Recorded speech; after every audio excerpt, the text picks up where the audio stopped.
Hello everyone, my name is Vaishnavi Parate. I am a human rights activist at All India Human Rights Association, and today we are going to discuss and learn about what is Digital Personal Data Protection Bill 2023. So let's start. Let's start with the introduction.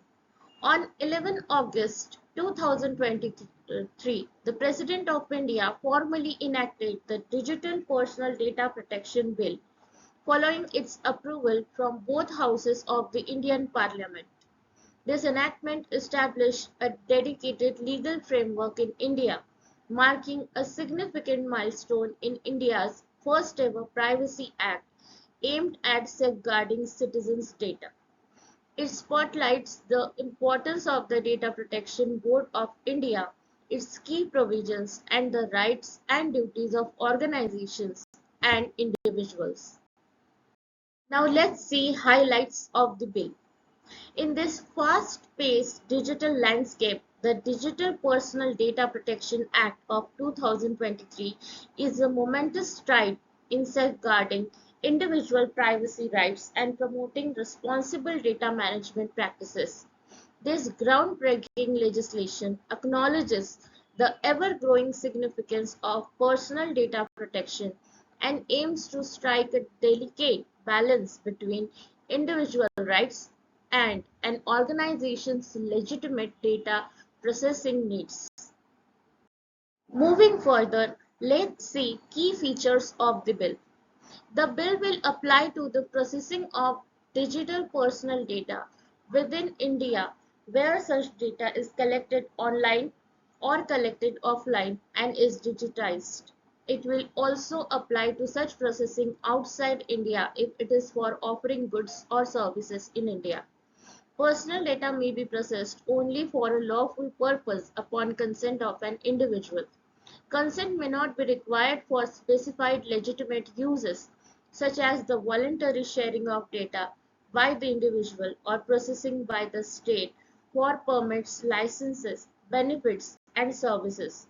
Data fiduciaries will be obligated to maintain the accuracy of data, keep data secure, and delete data once its purpose has been met.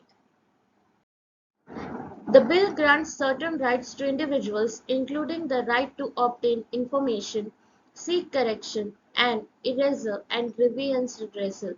The central government may exempt government agencies from the application of provisions of the bill in the interest of specified grounds such as security of the state, public order, and prevention of offences. Exemptions to data processing by the state on grounds such as national security may lead to data collection, processing, and retention beyond what is necessary. This may violate the fundamental right to privacy. The bill does not regulate risk of harm arising from the processing of personal data. The bill does not grant the right to data portability and the right to be forgotten to the data principle. Now let's see applicability of the bill.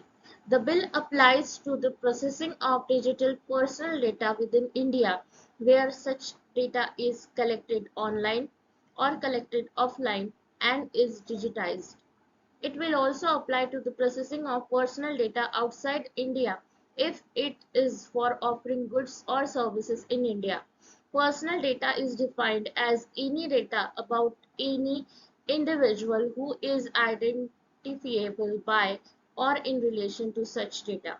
Processing has been defined as a wholly or partially automated operation or set of operations performed on digital personal data. It includes collection, storage, use, and sharing. Consent. Personal data may be processed only for a lawful purpose after obtaining the consent of the individual. A notice must be given before seeking consent. The notice should contain details about the personal data to be collected and the purpose of processing. Consent may be withdrawn at any point in time. Rights and duties of data principal. An individual whose data is being processed, data principal will have the right to obtain information about processing, seek corrections and erasure of personal data, nominate another person to exercise rights in the event of death or incapacity, and grievance redressal. Data principals will have certain duties. They must not register a false or frivolous complaint and furnish any false particulars or impersonate another person in specified cases. Violation of duties will be punishable with a penalty of up to rupees 10,000. Now let's see the obligations of data fiduciaries.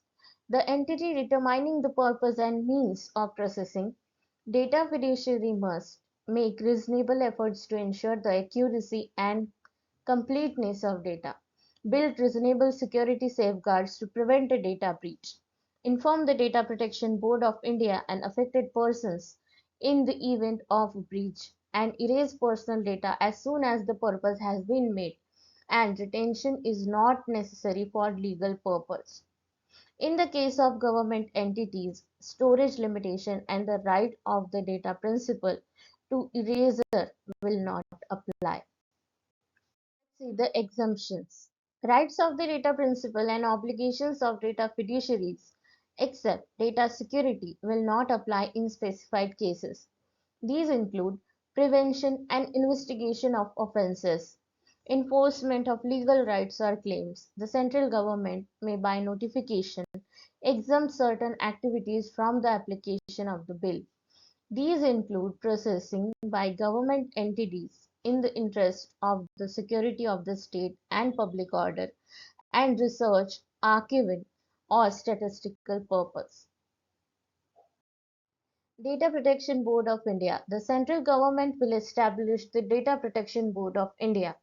Key functions of the board include monitoring compliance and imposing penalties, directing data fiduciaries to take necessary measures in the event of a data breach, and hearing grievances made by affected persons. Board members will be appointed for 2 years and will be eligible for reappointment. The central government will prescribe details such as the number of members of the board and the selection process.